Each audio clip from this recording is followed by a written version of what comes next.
my name is Crystal Puentes, and on this Ethic Corner, the prompt is providing access to healthcare providers and securing a system from inappropriate access can be a difficult balancing act. In many cases, the more secure system is, the more restricted access to that system becomes. Discuss a situation where this balancing act has created conflict or might create conflict with your clinical area, and how that conflict was or could be managed. Make sure to consider HIPAA.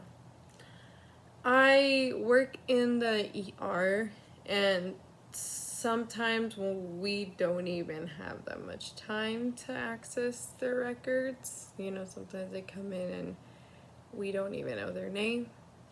So they go under Jane Doe. So in those instances, we're kind of working with nothing, which in a way can be dangerous because we don't know much history and stuff. So the ER, kind of has to get, how do I describe it? In a way, the ER has to be able to accommodate to that factor that, we might not have that much information or resources, and we just kind of have to run with it to save their life on a time crunch type of thing. But when we do have access to medical records, I do feel like it is pretty strict in a way, and I feel like, or the restrictions are kind of strict in a way, but I feel like it's a good amount of restriction. Like, it's not excessive to the point where like I can't access what I need to access for that patient.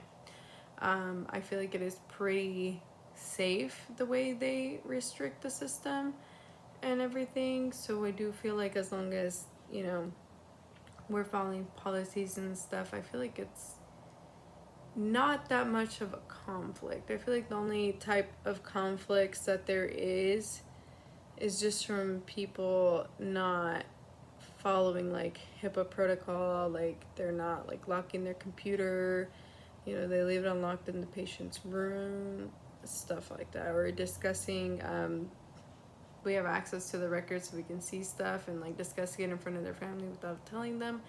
That's inappropriate. The only instances where I've seen it's like an issue or considered inappropriate access is actually from us being able to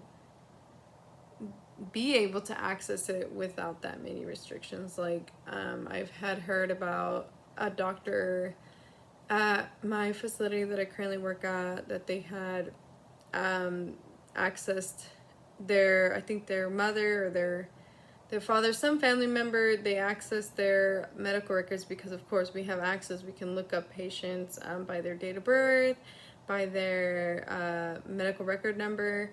So they went ahead and looked up their family member's medical record under the system because they had access to it, and apparently they ended up getting fired from that, because that was considered inappropriate.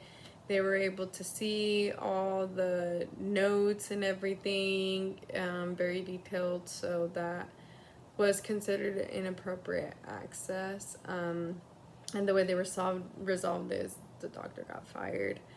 And of course, it is a violation of HIPAA. They have to follow HIPAA protocol. And, even though the family maybe have been okay with it, how we're going to know they just accessed it. I feel like they keep track of it. I kind of knew like they kept track of like what charts we access, but I think the way that they can see it is kind of interesting. The other day I actually just found out about this, is that there's underneath the patient's chart at some point you can actually see every single person that came in contact with we're even able to see who came in contact with their chart. Anyone from registration to the ER doctor, scribe, the doctors, the nurses, just anyone who even had any type of access to their chart, even if it was for like 3 seconds. There's a whole list of it, and anyone can see like who was accessing that person's chart. So I thought that was kind of interesting. But considering HIPAA, I was looking at our textbook, the Informatics and Nursing textbook. So ways that I've seen that they restrict it, but I feel like it's not that conflicting. I feel like it's a good amount of restriction in order to like keep up with HIPAA.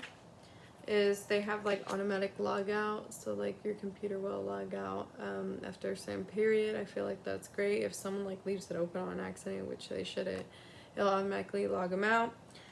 Single sign-on, that's a great one, because commonly I don't see nurses leave their login in the patient's room, but they'll leave it at the nurse's station.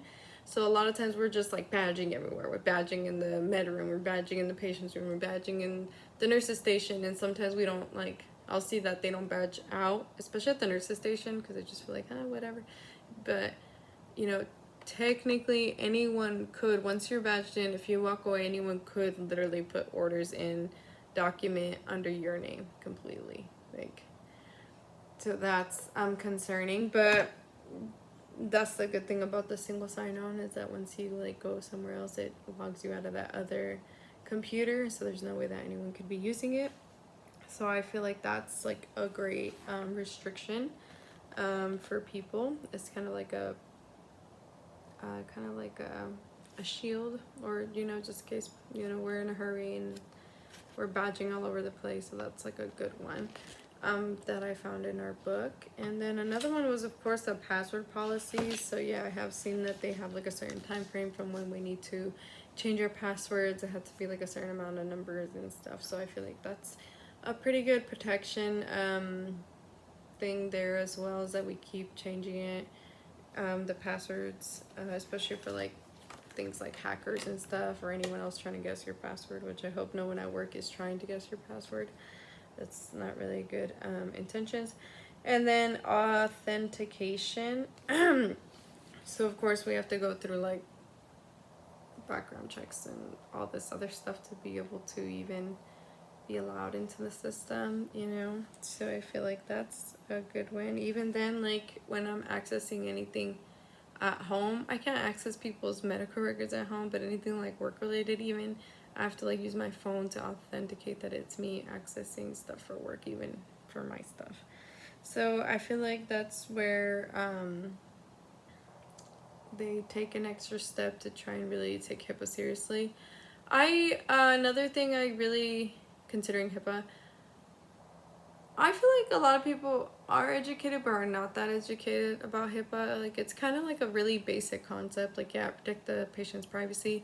But I don't feel like there's like a lot of education in it with my facility. I feel like it's very like plain Jane education on HIPAA in a way. I feel like they could go an extra step with HIPAA. The only thing I do say is that they for sure 100% mandatory require the HIPAA training.